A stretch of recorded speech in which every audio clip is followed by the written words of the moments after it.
Picture this: a tense banquet hall, enemies sharing wine, when a single drunken insult is thrown across the table. It's an insult so profound it can't be ignored.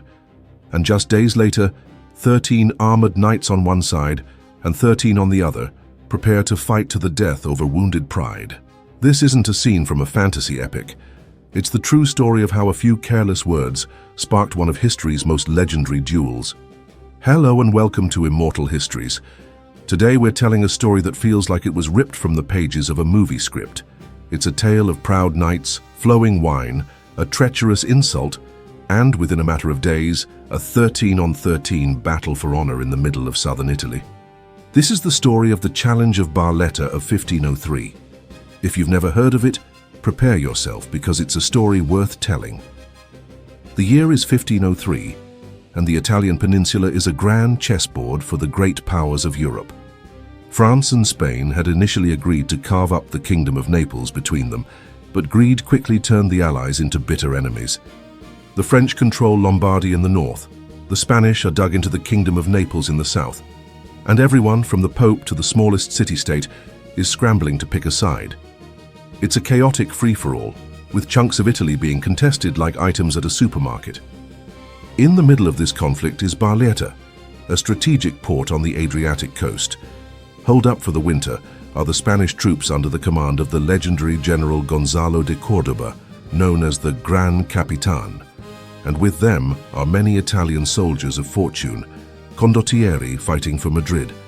Among them is our protagonist, Ettore Fieramosca, a captain from Capua.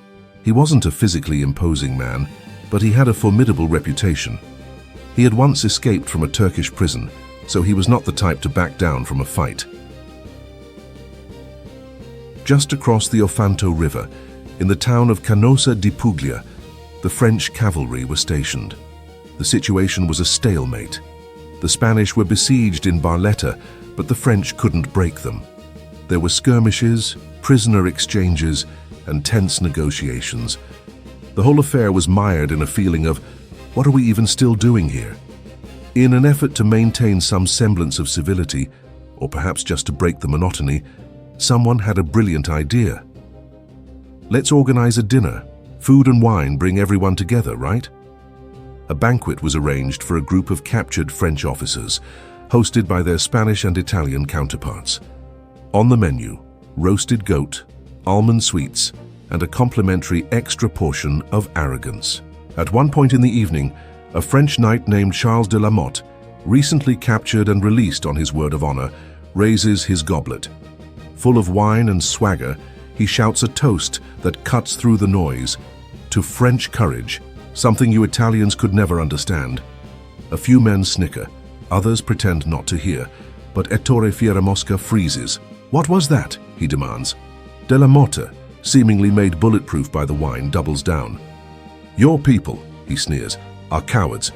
You only fight under Spanish colors because you are incapable of valor on your own. A tomb-like silence falls over the hall. In 1503, a man's honor, and by extension his people's honor, was worth more than an entire city. To ignore such an insult was to accept it, to brand oneself and all of one's countrymen as cowards. This was more than just trash talk, it was an attack on their very identity. So Fieramosca does what the code of chivalry demands. He stands, looks de la Motte in the eye, and challenges him to prove his words on the field of battle. Let arms decide the truth of the matter. The French, believing the Italians to be superstitious, propose a duel between 13 of their knights and 13 Italians, thinking the unlucky number would scare them off.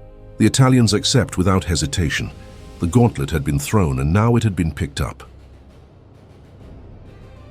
A duel between two men was common, but a duel of 13 against 13.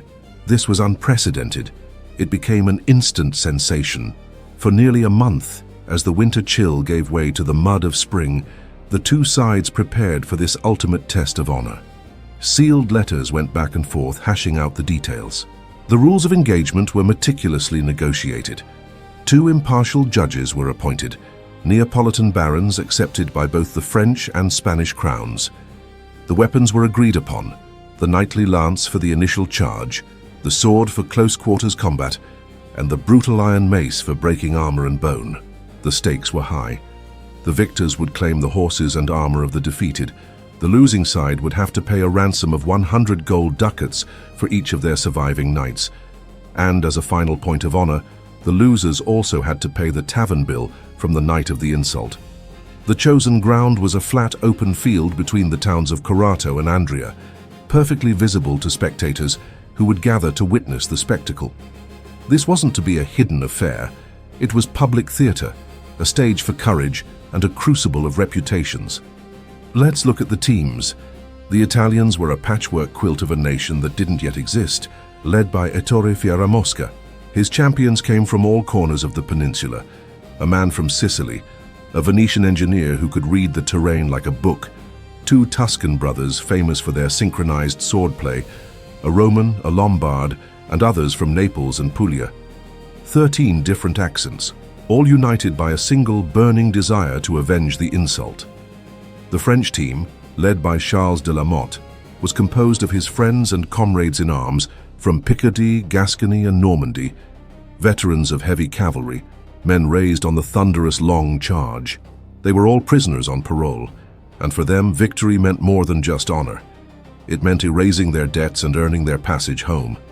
Before the battle, both sides swore sacred oaths on holy relics, as even mortal enemies feared excommunication more than death.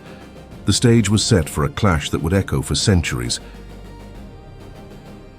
The morning of February 13, 1503, was cold enough to numb a man's fingers inside his iron gauntlets. Spectators lined a makeshift rope barrier, their breath misting in the chilly air. A priest held a mass just within earshot of the combatants, while gamblers clutched rosaries in one hand and their betting slips in the other. Then, a trumpet blast. The two wedges of 13 knights each moved to opposite ends of the field. The Italian armor, polished Milanese plate, shone like mirrors in the weak winter sun. The French armor, older and more battered, was painted with the fleur-de-lis and looked more functional than decorative. The chronicles say there was a moment of profound silence before the charge, that fleeting instant where every man on that field must have asked himself if his own pride was truly worth dying for. Then, lances were lowered, spurs dug into horseflesh, and 26 war horses launched themselves forward. The ground trembled. 30 yards out, the Italian line tightened. 10 yards out, the French line wavered and spread apart. Some say a rider spooked, others claim there was a hidden hole in the ground. Whatever the cause, the result was decisive. Only 7 French lances found their targets. Steel splinters flew like confetti. 2 Italians were unhorsed, but immediately leaped back to their feet, drawing their swords. A French knight took a lance tip under his visor and fell, killed instantly. The horses wheeled, swords were drawn, and the battle shattered from a single charge into a chaotic melee of dueling pairs and desperate single combats. But the main event, the one everyone was watching, was Fieramosca versus Charles de la Motte. The Frenchman, desperate to back up his boast, sought out the Italian captain, and he found him. Their swords rang against each other's helmets and shields. When their tired horses collided, both men tumbled to the ground. Now on foot, struggling in the mud that clung to their heavy armor, they switched to short-handled battle axes. De la Motte swung a heavy overhead blow. Fieramosca sidestepped, hooked the back of his axe behind the Frenchman's knee, and yanked, sending de la Motte crashing face down into the mud. In an instant, Fieramosca was on top of him, visor flipped up, the point of his dagger at the Frenchman's throat. Surrender or die.